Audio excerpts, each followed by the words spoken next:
السلام علیکم۔ پاکستان کی پارلیمنٹ کی اس وقت جو تشکیل نظر آ رہی ہے وہ بالکل اس پارلیمنٹ کو دو حصوں میں تقسیم کر رہی ہے، یعنی فارم 47 والے اور فارم 45 والے۔ فارم 45 والے وہ کینڈیڈیٹ ہیں کہ جو ابتدائی نتائج کے مطابق ہی کامیاب قرار پائے تھے، اور اس کے بعد جب حالات میں ایک تبدیلی کی امید اور آثار پیدا ہوئے اور کھیل ہاتھ سے نکلتا ہوا محسوس ہوا، تو پھر وہ نتائج جو ابتدائی طور پر مرتب کیے گئے تھے وہ فارم 47 کی صورت میں ریٹرننگ آفیسرز کے پاس، ROs کے پاس جا کر وہ تبدیلی کے عمل سے گزرے، یعنی کسی کی ووٹوں کے آگے 1 صفر بڑھایا گیا، کسی کے آگے 2 صفر بڑھائے گئے، اور یوں اپنی من پسند امیدواروں کو کامیاب کرا کے فارم 45 کی نفی کی گئی، اس کو پس پشت ڈال دیا گیا، اور فارم 47 کی بنیاد پر یعنی ایک ایسی عمارت کھڑی کی گئی کہ جس کی بنیادیں ہی نہیں ہیں، جس میں ستون ہی نہیں ہیں، جس کی اساس ہی کوئی مضبوط اور کسی اخلاقی بنیاد پر قائم نہیں ہے۔ اب ایک چھت اس پہ فارم 47 کی قائم کر دی گئی ہے، لیکن اس کی بنیادیں کھوکھلی ہیں۔ اب جب بھی اس پر کوئی تحقیق ہوگی، کوئی بھونچال کی کوئی آثار ہوں گے یا کوئی بھونچال آئے گا، تو یہ عمارت خود بخود ڈھہ جائے گی۔ یوں فارم 47 اور 45 کی اس کشمکش میں اور ان بھول بھلائیوں میں یہ اس کی جو ہیئت ترکیبی ہے وہ آدھی جنرل ضیاء الحق کی مجلس شورا کی سی ہو کر رہ گئی ہے کہ جب انہوں نے ملک کا انتظام اور انصرام چلانے کے لیے اپنی ایک نامزد لوگوں کی، جن کے بارے میں ان کا دعویٰ تھا کہ وہ معاشرے کے صاحب رائے لوگ ہیں، صاحب کردار لوگ ہیں، ان میں پروفیسر تھے، ان میں انجینئر تھے، ان میں وکیل تھے، ان میں ڈاکٹرز تھے، ٹیکنیشنز تھے اور اسکالرز تھے، اور وہ یہ سمجھتے تھے کہ جو اس وقت ان کے اتالیق تھے سیاسی مولانا ظفر احمد انصاری صاحب، وہ یہ کہتے تھے، انہیں یہ پٹی پڑھائی تھی کہ پاکستان کا جو نظام ہے وہ ایک پارلیمانی نظام جو ہے وہ ایک نہ صرف اسلامی شریعت سے قریب تر ہے، اس کے خلاف ہے، بلکہ جو جمہوریت ہے، جو مروجہ مغربی جمہوریت، یہ بھی اسلام کے متصادم ہے، اور اسلام میں حقیقی طور پر شورائیت کا ایک تصور ہے، اور وہ شورا معاشرے کے ان صاحب علم اور صاحب کردار اور صاحب الرائے افراد پر مشتمل ہوتی ہے جنہیں امیر المومنین نامزد کرتا ہے۔ چونکہ جنرل ضیاء الحق بذام خود کو امیر المومنین قرار دے چکے تھے اور ریفرینڈم کے ذریعے اس پر مہر تصدیق ثبت کرا چکے تھے اپنے ہی تئیں عوام سے، تو وہ یہ سمجھتے تھے کہ امیر المومنین کے طور پر ان کا یہ حق ہے کہ وہ ایک مجلس شورا تشکیل دیں پارلیمنٹ کی جگہ، جبکہ اس وقت کے مجھے یاد ہے کہ بہت بڑے اسکالر جو تھے صاحب الرائے قسم کے، وہ اخبارات میں لکھتے تھے، جن میں ایک چیمہ صاحب ایک بہت بڑی رائے ہوتی تھی، غالباً ان کا نام تھا، اسی طرح پروفیسر وارث میر جو حامد میر کے والد تھے، ان کے مضامین مجھے یاد ہیں کہ 80 کی دہائی میں کہ وہ اس موضوع پر لکھتے تھے، اور ان کا یہ موقف تھا کہ یہ جو پارلیمنٹ ہوتی ہے، عوام کی نمائندہ ہوتی ہے، وہی حقیقت میں مجلس شورا ہوتی ہے، وہی شورائی نظام ہوتا ہے جو پارلیمانی نظام ہے، کیونکہ وہاں مشاورت سے، ڈیبیٹ سے فیصلے ہوتے ہیں، اور پھر آخر پہ عددی اکثریت کی بات اس میں آتی ہے۔ لیکن جنرل ضیاء الحق نے اپنے نامزد کردہ لوگوں کی یہ مجلس شورا تشکیل دی تھی، اور اس کے جو چیئرمین تھے اس وقت خواجہ محمد صفدر، خواجہ آصف کے جو والد تھے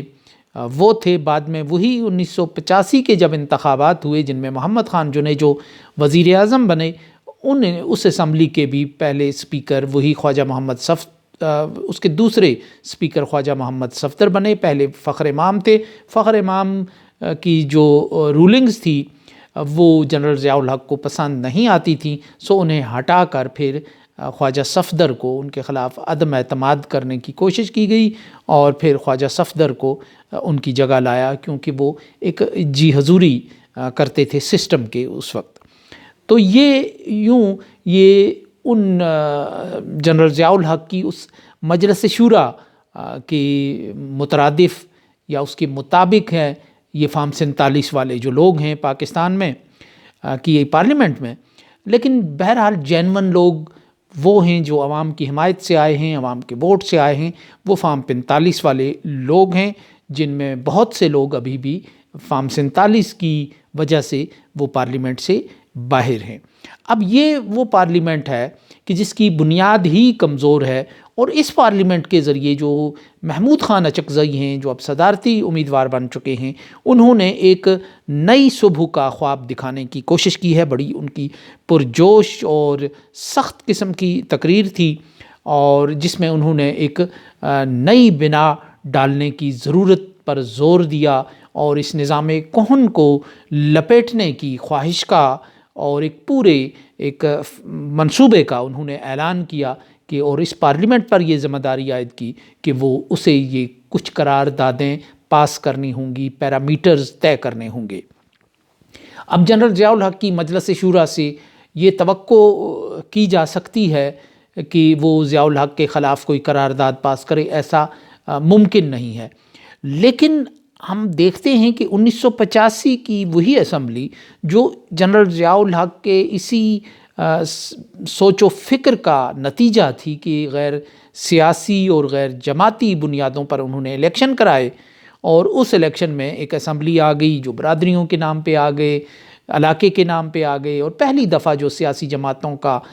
زور ہے پاکستانی سوسائٹی میں وہ ٹوٹ کر اس نے شخصیات کو اوپر آنے کا اور ابھرنے کا ایک موقع دیا ان انتخابات نے، اور بہت سی قباحتوں کا آغاز اسی الیکشن سے ہوا۔ لیکن یہی وہ اسمبلی تھی جس نے بالآخر جنرل ضیاء الحق کے اقتدار کے مارشل لا کے بالوں پر کترنا شروع کر دیے۔ محمد خان جو اس اسمبلی کے وزیر اعظم تھے، جنہیں کہا جاتا تھا کہ جنرل ضیاء الحق کے اشارہ ابرو کے نتیجے میں وہ منتخب ہوئے ہیں، انہوں نے سب سے پہلا اعلان یہ کیا کہ مارشل لا ایک لعنت ہے، اور غالباً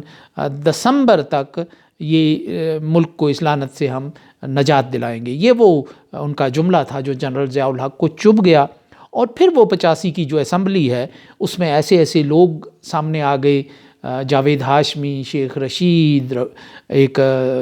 تارڑ صاحب تھے، لیاقت بلوچ، اور اس طرح کے لوگ تھے جنہوں نے اسمبلی میں ایک آزاد گروپ کے نام سے ایک گروپ قائم کیا، اور انہوں نے بڑا ٹف ٹائم دیا۔ حاجی سیف اللہ اور اس طرح کے لوگ تھے جنہوں نے بہت ٹف ٹائم دیا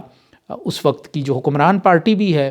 اسے بھی اور سسٹم کو بھی، اور یہی وہ اسمبلی تھی کہ جس نے پھر بہت سے معاملات پر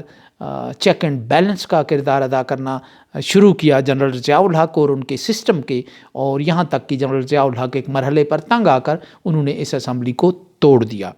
اور یوں جو ان کا اپنا برین چائلڈ تھا، جو ان کا اپنا گھروندہ بنایا ہوا تھا ریت کا، وہ بالآخر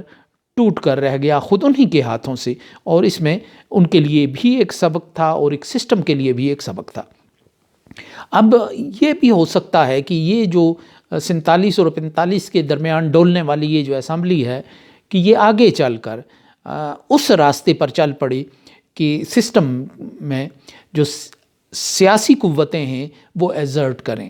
وہ اپنا وجود منوائیں، وہ اپنی سپیس بڑھائیں، اور جو غیر سیاسی قوتیں سپیس دبائے بیٹھی ہیں حقیقت میں پارلیمنٹ کی، عوام کی، عوامی نمائندوں کی، اس سپیس میں وہ اس کو رفتہ رفتہ پیچھے دھکیلتے چلے جائیں۔ اور محمود خان اچکزئی کے خطاب میں یہی جھلکیاں بھی ہمیں ملتی ہیں، اور ان کا انتخاب جس شخصیت نے کیا یا جس نے حمایت کی ہے کہیں دور بیٹھ کے، تو ان کے ذہن میں بھی یہی خاکہ نظر آتا ہے۔ تو اس طرح اس اسمبلی کے اندر سے بھی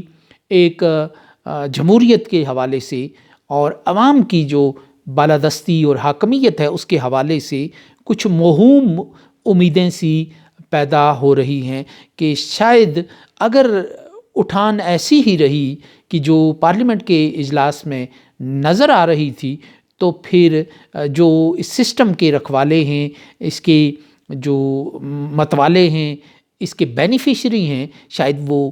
تنہا ہوتے چلے جائیں گے، اور بالآخر اس دھڑے سے بھی کئی معروف لوگ شاید عوام کی طرف رجوع کریں، اور وہ اپنے بینچوں پر بیٹھنے کی بجائے،